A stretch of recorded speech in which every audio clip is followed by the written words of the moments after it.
Hello, नमस्कार दोस्तों। स्वागत है आपका मेरे न्यू वीडियो में। और आज हम बात करने वाले हैं राजस्थान लैब असिस्टेंट 2026 के लिए मोस्ट इम्पोर्टेंट क्वेश्चन करने वाले हैं। यानी बायोलॉजी के लिए हम मोस्ट इम्पोर्टेंट क्वेश्चन करेंगे।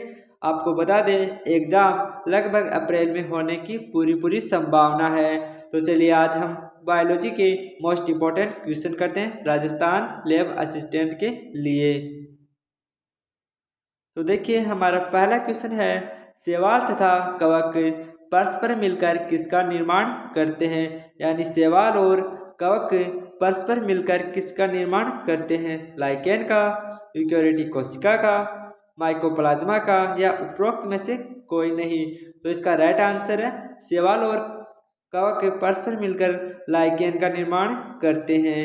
चलिए नेक्स्ट क्वेश्चन देखते हैं। हमारा अगला क्वेश्चन है, प्रोफेसर शिवराम कश्यप कौन थे। बता दें आपको, ये भारतीय वैज्ञानिक थे। यानी प्रोफेसर शिवराम कश्यप कौन थे ये आपको बताना है।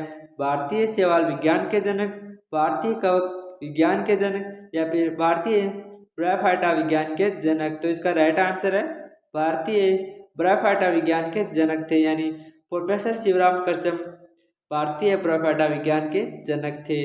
चलिए नेक्स्ट क्वेश्चन देखते हैं।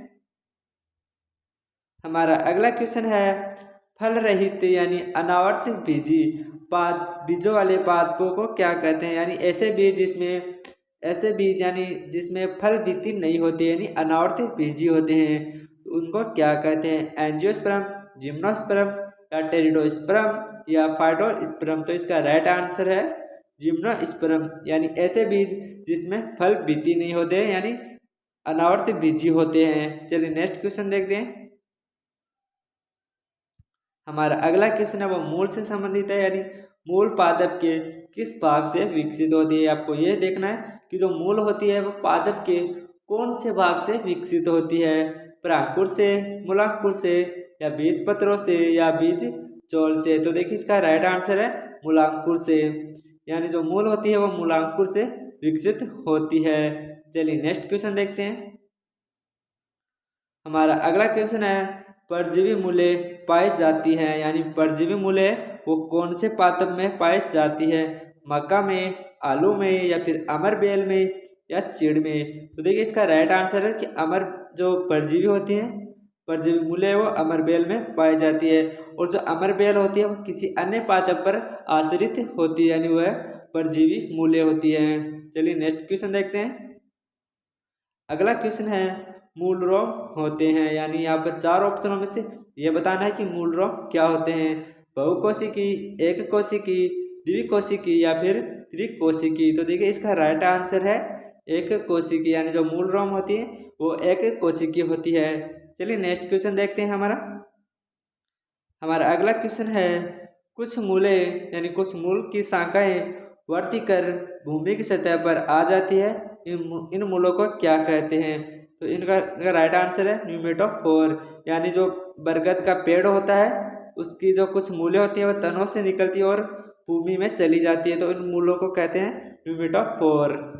चलिए नेक्स्ट क्वेश्चन देखते हैं। हमारा अगला क्वेश्चन है, नागफनी में प्रकाश संश्लेषी अंग क्या होता है। यानी जो नागफनी पादप होता है उसका प्रकाश संश्लेषी अंग बताना है। तना, पंती, जड़, या फिर सूल। तो देखिए इसका राइट आंसर क्या है। इसका राइट आंसर है तना। यानी तना से नागफनी में प्रकाश संश्लेषण होता है। चलिए नेक्स्ट क्वेश्चन देखते हैं। हमारा अगला क्वेश्चन है, तने में शाखाओं की उत्पत्ति होती है। यानी तने से शाखाओं की उत्पत्ति होती है, उसे क्या कहते हैं। अंतर्जात से, बहिर्जात से, या पर्ण से, या फिर मूल से। यानी जो तनों में शाखाओं की उत्पत्ति होती है वो है बहिर्जात से। चलिए नेक्स्ट क्वेश्चन देखते हैं। अगला क्वेश्चन है, पुष्प का सबसे भारी चक्कर कौन सा होता है। यानी जो पुष्प होता है वो फूल होता है, उसका सबसे भारी चक्कर बताना है। यहाँ पर चार ऑप्शन है, दलपुंज, दलपुंज, पुमंग, जायांग, या फिर वह दलपुंज। तो पुष्प का सबसे भारी चक्कर होता है वो होता है वह दलपुंज। यह क्वेश्चन 2023 में राजस्थान लेब असिस्टेंट एग्जाम में पूछा गया था। चलिए नेक्स्ट क्वेश्चन देखते हैं।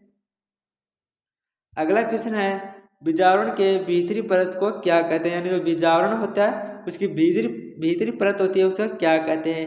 टेगमेन, बीजचोल, नाभिक या प्रोक्त में से कोई नहीं। तो देखिए इसका राइट आंसर है टेगमेन, यानी जो बीजावरण की भीतरी सतह होती है उसे टेगमेन कहते हैं। चलिए नेक्स्ट क्वेश्चन देखते हैं।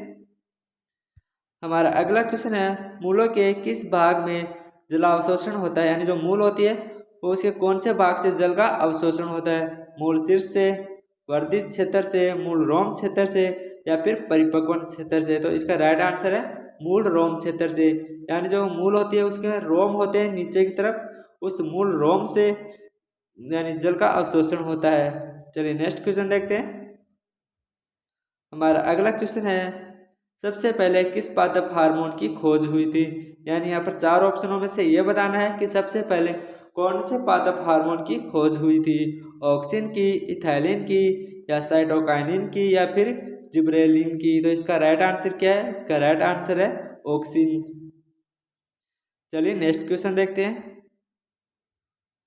हमारा अगला क्वेश्चन है नाइट्रोजन उपपचय हेतु आवश्यक तत्व क्या है? यानी नाइट्रोजन का उपपचय हेतु कौन सा इनमें से आवश्यक तत्व है? Oxygen, molybdenum, nitrogen, calcium? तो इसका राइट आंसर है मोलिब्डेनम। चलिए नेक्स्ट क्वेश्चन देखते हैं।